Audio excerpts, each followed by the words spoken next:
During a high school class project, my teacher told me it's unrealistic being a CEO. It's been my dream to be a CEO since I was 10. So I told her, it is realistic. Follow me on my journey to learn what it takes to become a CEO.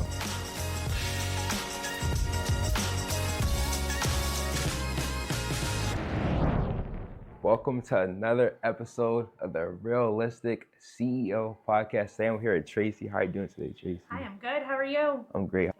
I'm good. I appreciate you coming on today. So I just wanted to thank you for allowing me to take your time out of your day for me to be able to interview you. So thank you. No problem. I'm excited to be here. For the first question, can you please tell us a little bit about what you do? So I am the owner and executive director for 2 childcare centers here in South Hadley. So we provide childcare services to children pretty much, we'll say 0 infants through school age care. And then we have a really nice, robust school age program for students K through 4th grade. That's great. So can you tell us a little bit about your journey to how you got to where you are today? Oh, I have been in the childcare early ed field for about 23 years. I actually started when I was in high school in a co-op program where when I got out of high school, I went to a local childcare center here actually in South Hadley. And I worked for a few hours there, got a little bit of experience under my belt. Of course, went off to college, got my degrees, came back into the field. And I've worked in both nonprofit and for-profit agencies. But what happened a few years ago, I had my twins, who are my youngest, and my daughter has hearing loss. And we went to enroll them in a childcare program and that I actually helped run. And they declined her. They said that she wouldn't be a good fit for the program and that her disability, her needs were going to be too much for the program to handle. And of course, that was incredibly upsetting as a parent, but also incredibly upsetting as somebody who had put their life into early ed and wanted the best for children and is an advocate for children with disabilities. So I went home and I did a lot of thinking and I said, you know what, I can do this. I could do this on my own and I can do it better. And it just so happened, unfortunately, the country went through COVID around the same time. And another local program that had been in this town for quite some time decided to shut their doors and not continue. And a space became available. And the stars aligned for us. And I said to my husband, I really think this is the right path to go. I want to open my own center. I want to provide childcare services for everybody. I want to be a diverse, open center where everybody feels welcome and we take children with disabilities and manage that appropriately. And that's what we did. So 6 months from the date that we made that decision, we opened our doors. We did a soft opening in July of 2021 and the grand opening in September of 2021. And today we have 2 centers, over 110 children, and we are adding special education advocacy services over the summer. So our branches, as we call them in our tree, continue to grow, and I hope that someday they'll continue to foster either more centers or more services that will continue to help students of all variety, typically developing and students with disabilities. So what's like the process of starting your own early education center? A lot of working with the Department of Early Education and Care. So we have state regulations and a state licensor. Our licensor comes out, checks out the facility. We have to meet a lot of regulatory requirements as far as the facility is concerned. As far as being the CEO and the owner of the building, I was able to utilize a lot of my experience in the field prior as a director and as an administrator for multiple programs and take what I've learned from those areas and put them into this current program. But it was a lot of research, a lot of looking at other programs that are not just here in Massachusetts, but across the country and saying, okay, I like this. I don't necessarily like this from their program. Developing our mission statement, that was what truly early ed meant to me and what I believed early ed should look like. But pretty much it came from a lot of research and the experience that I had. I continue to read a lot of books about managerial styles and organization and change. And we provide a lot of opportunity to the staff that fosters professional development so that we continue to be a driving change in the community, and we stay up to date on the most recent changes in early ed and philosophies and best practices. So I want to go a little bit about how you said your daughter wasn't allowed because of her disability. So is there like a difference between a kid with early education with disability versus a quote unquote normal kid? There are typically developing students, and what that means is that they're hitting their milestones when they should be. Most children walk by 12 months, right? So that's a child that's hitting their milestones. My daughter, it has deaf and hard of hearing. She wears cochlear implants. Honestly, if she was standing right here, other than seeing the devices, you probably would not even realize that she's deaf and hard of hearing. But there are students like Madison or other students, like we have a lot of students who have ADHD, we have some speech delays. There is a difference in those students, but that's not always something that you can visibly see. Madison's, we happen to be able to visibly see because she wears medical devices. But we have other students here who might have ADHD or speech impediment or might have some fine motor skill delay that you might not necessarily see right off the bat. But this is an open door for those students to come, feel welcome. And what we do is we work with the third parties that provide those services. So we might have a speech therapist come in. We might have occupational therapy come in. At one point for Madison, we had her teacher of the deaf come in and talk to the students that were in her class and her teachers and work with them on different styles of teaching. So it's all about tailoring the environment to those particular students, but also providing those students who might be facing those challenges with typically developing peers so that they're consistently getting access to proper speech, proper phonetics, proper articulation. And that's just, of course, one example, but that's really, it's not always a visible difference. And often those children with disabilities can attend care. They just need accommodations, and often they're minor accommodations that can be made to provide everyone with an early education experience. So what was like the startup cost it took for you to get everything running? Oh, so about $30,000 to get the first center up and going. That's what it came down to. And that included everything from going through our inspections, state licensing, to the cost of materials and furniture, things like that, but also staff. We had to make sure that we were bringing in staff that were highly qualified, not just from an educational perspective and a training perspective, but also we wanted staff that were going to be trained in our philosophy. So when we went to hire staff, we brought them in a few weeks early so that they could be trained without children here on our philosophies, help get classrooms ready, things like that. So what did that training look like? So training in this field continues all the time. We are always they're next week going off to training. But our training process is the first 90 days. We call it the probationary period. But they come in, they do all the typical new hire paperwork that you can imagine at any job. But then we have both a parent handbook and a staff handbook, and we train our staff on both of those things. So they get the staff policies and procedures that are expected for them here, which include policies as just what you're expected to, your dress code, right? But your attendance policy, but also our philosophies on education, what the expectation is in your classroom, right? So all of that happens outside of the classroom.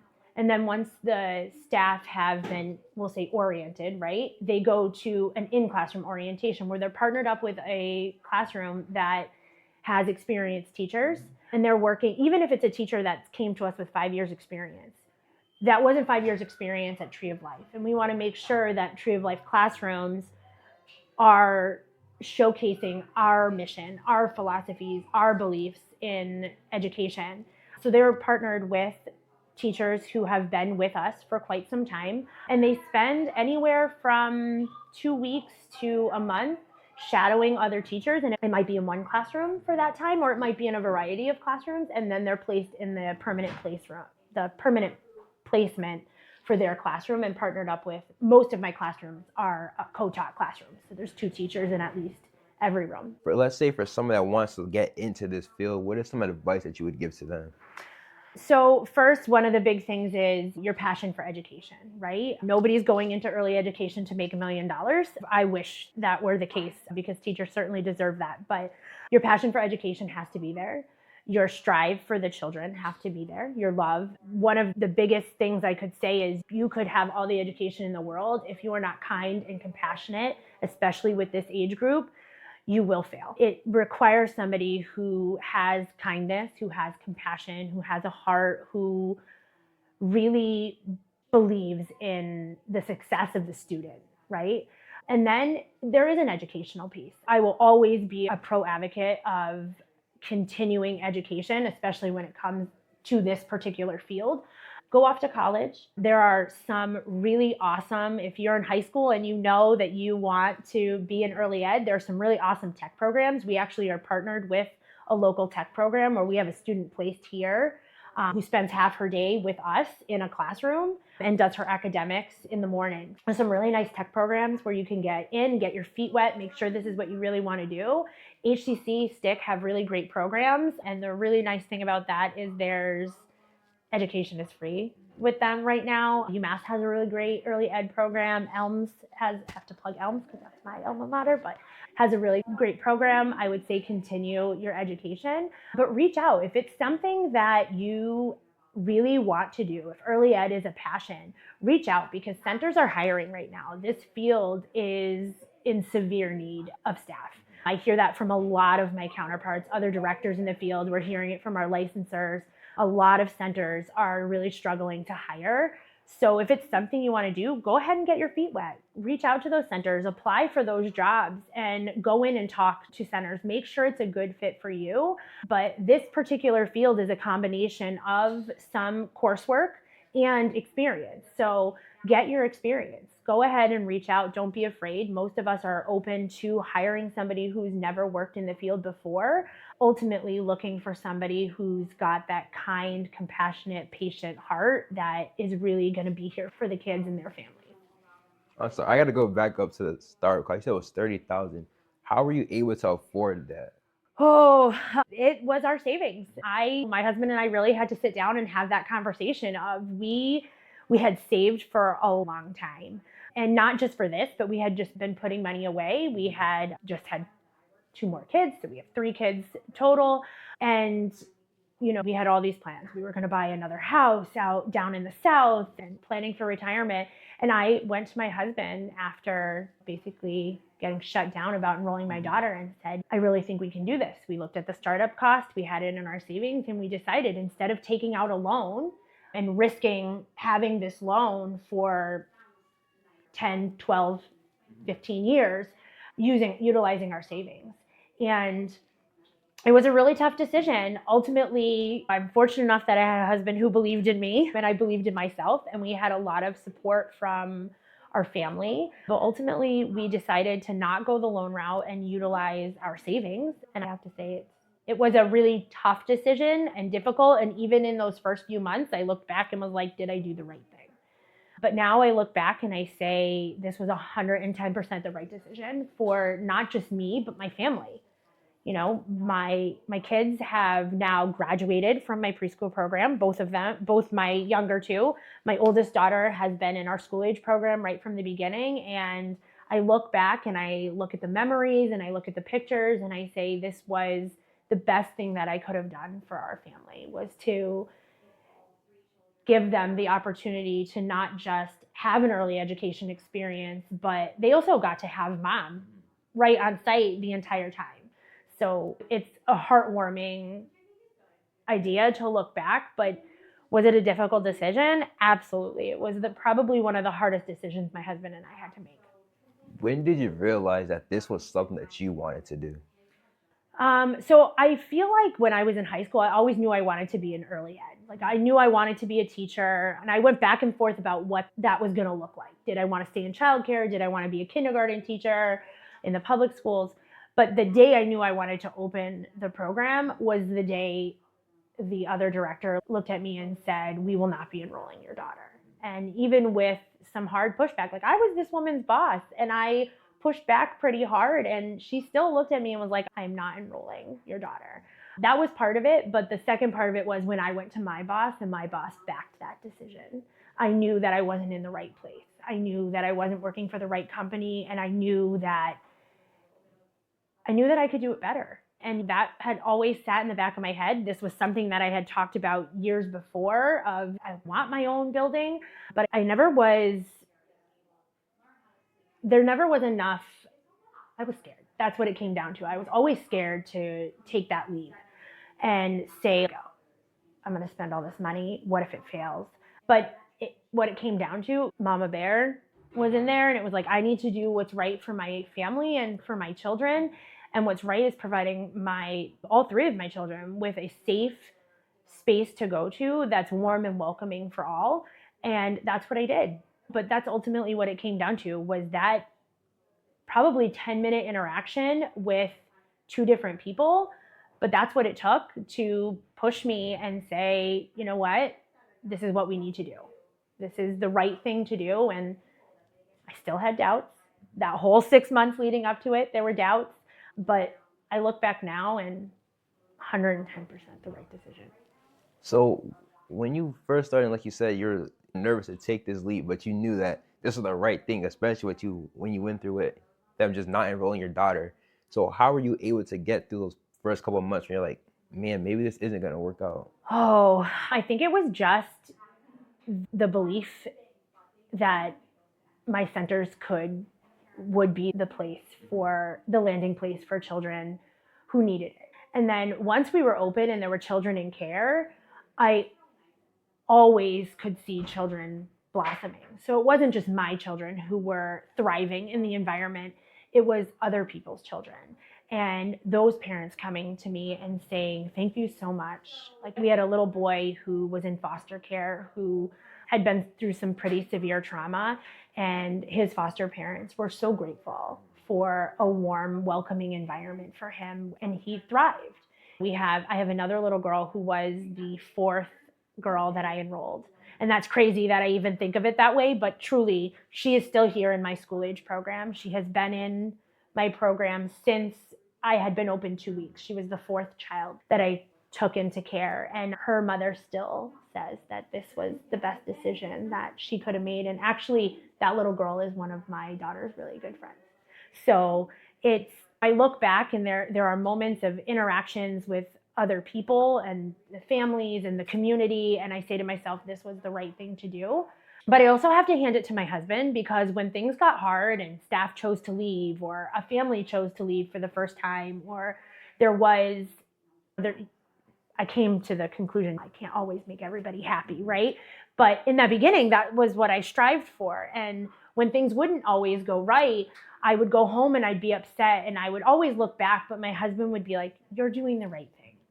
You're doing the right thing. Look at all of the other things. And he honestly was a really big driving force. And not to put it all on him, but he really was. Like, I don't know that we would be here today if he wasn't there to support me. Like, that's just amazing. So like, how did you shift your mindset from trying to please everybody and want everybody to say to, okay, if you want to rock with me, then I'm going to rock with you, to that type of mindset? Oh, I don't know when the exact day was, right? But it did, probably after being open for about a year, I did have to look back and say to myself, this isn't going to always be the right environment for every student. There are going to be students who have needs that we can't meet. They're going to need additional services. And then our philosophies might not always line up with what some families want for their child. It was a lot of reflecting and a lot of looking back at certain instances that might have happened, certain situations that might have happened within the building. So I can't pinpoint a day, and I'm not exactly sure how I got there, but I think it was just a lot of reflection of looking at the program and saying, what happened when this family chose to leave? Or what happened when this staff member chose to leave? And did it better the program? Did it hurt the program? And I think that it's really important, and that's the advice I would give to anybody looking to open a childcare center, or any business really, is always be willing to reflect backwards and know that I'm a firm believer things happen for a reason, but also what was the impact of what happened? Was it good? Was it bad? Sometimes it's going to be good. Sometimes it's not going to be good. And we've had negative things happen where it's been hard to look back and say, yeah, that situation really wasn't great. It was a very challenging situation. But I think the most important thing is we're able to look back and say, how did we overcome? What did we learn from that situation? What can we take from that situation and make the program better or make a different decision going down the line? So I think that's ultimately where it all came from. Was I really had to take a look back at situations, but also at myself, and finally have the strength and the courage to say, okay, it is okay to let go of this staff member. It is okay to let go of this family. This isn't the right fit. But it's really the mindset, I think, is what it comes to. You really have to be able to look back and say, what can I take from that experience and learn? And if you're not open to learning, then you're going to continue to hit those roadblocks, and it's going to be hard going forward. But I feel like I've always been open to learning, and I've tried really hard to look at the positive pieces of those situations, and that's what's really been able to be the driving force in continuing and just being comfortable with those decisions. What was the biggest lesson you've learned so far in owning your own business? Oh, honestly, probably that I can't please everybody. That I feel was a really big lesson, and it took a while. I didn't go into the business thinking that I was ever going to have that mindset, right? I was like, no, this is going to be the place for everybody. Everybody's going to like it here. But honestly, that it took a while and a lot of reflection of just going back and saying, you can't be a people pleaser. You have to hold to your policies. You have to do what's right for the entire program. And that's hard sometimes.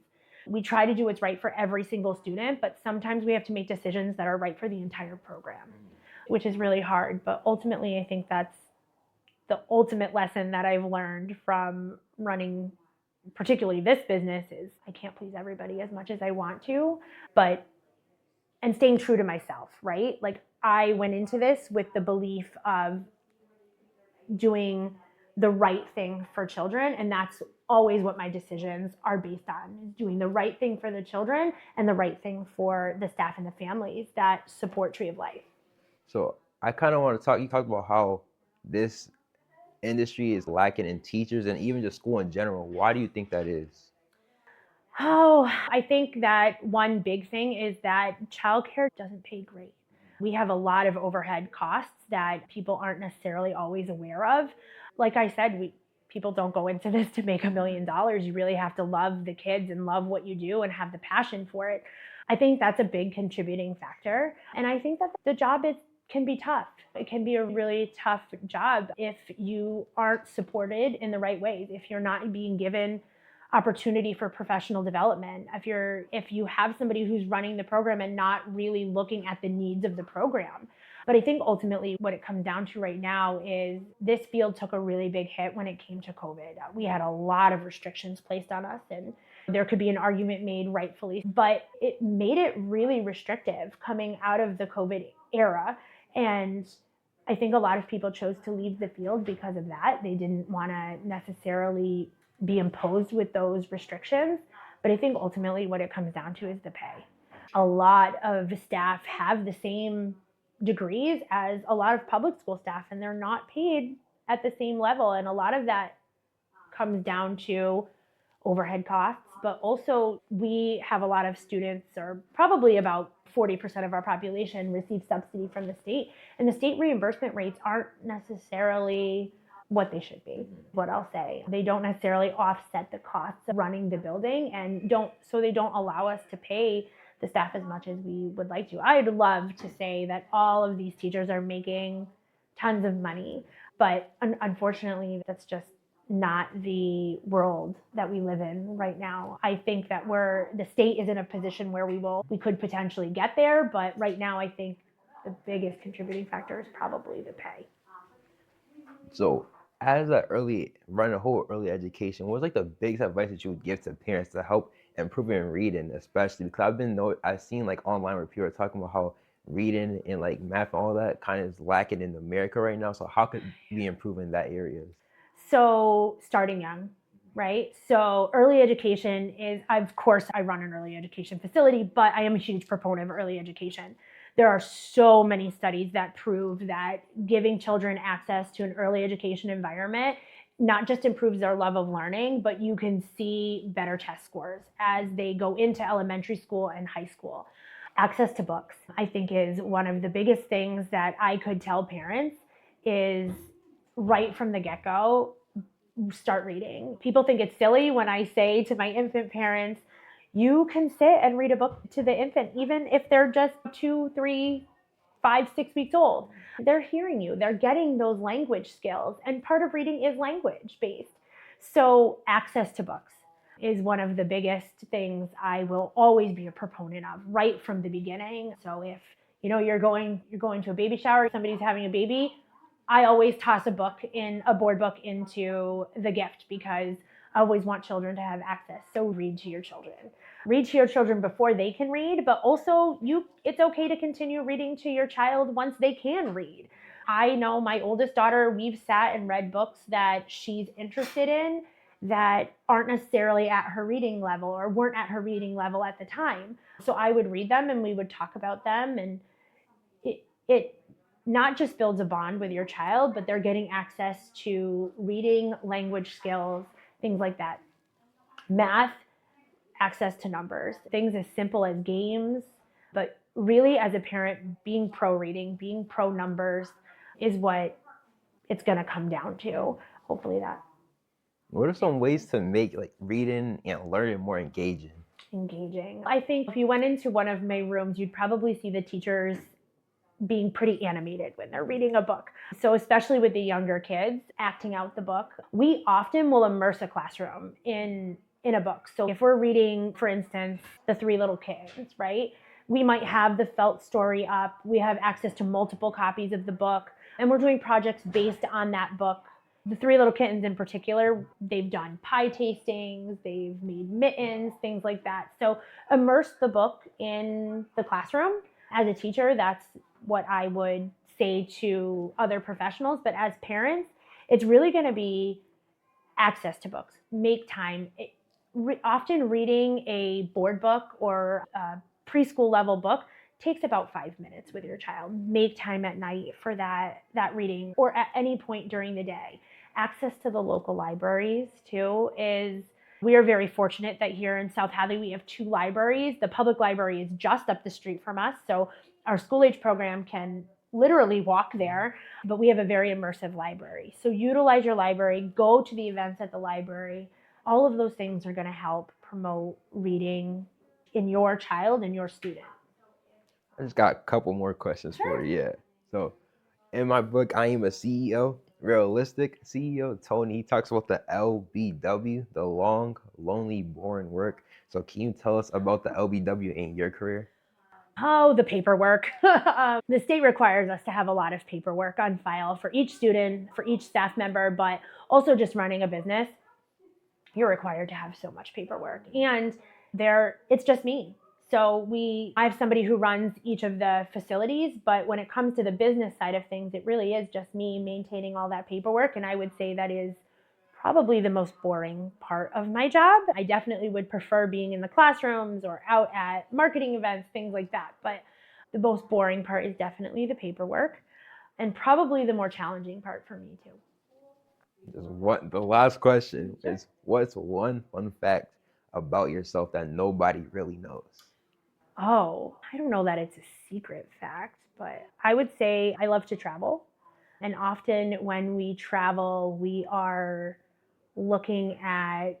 often lately we've been going to more poverty-stricken areas. And we still do the fun stuff with our kids, but I often don't promote the poverty-stricken stuff. So we're looking at traveling in the upcoming probably few years to some pretty poverty-stricken islands out in the Caribbean, which sounds like it would be fun, but we're going to visit some schools, bring out some books. A lot of those places need basic necessities, so the plan would be to bring some of those things down there, which is not something that my husband and I often talk about, but is a passion of ours. But that's ultimately is, as much as I love to travel and I like to do the fun stuff, more often than not lately, we've been doing some of the not so fun stuff and going to, which actually has been fun. It's been really interesting to see different school environments. We are not necessarily going to childcare centers, but it's been interesting to see other school environments and just it makes you have a different appreciation for the schools that your children go to, because we just talked about books, the lack of books in some of those places is pretty significant. Things just as simple as writing utensils, pencils, they're struggling to have in those environments. And heat and air conditioning. A lot of the schools aren't air conditioned where we're going, and children are going to school in 85, 90 degree humid temperatures. But that is definitely something I think a lot of people don't know. Even like my close friends don't necessarily know that, although, yeah, I might be sitting on a beach, some of those days we're also visiting some different areas and providing them with some resources that we're very fortunate to have. I just want to thank you again for coming on. I appreciate it. So I just want to thank you.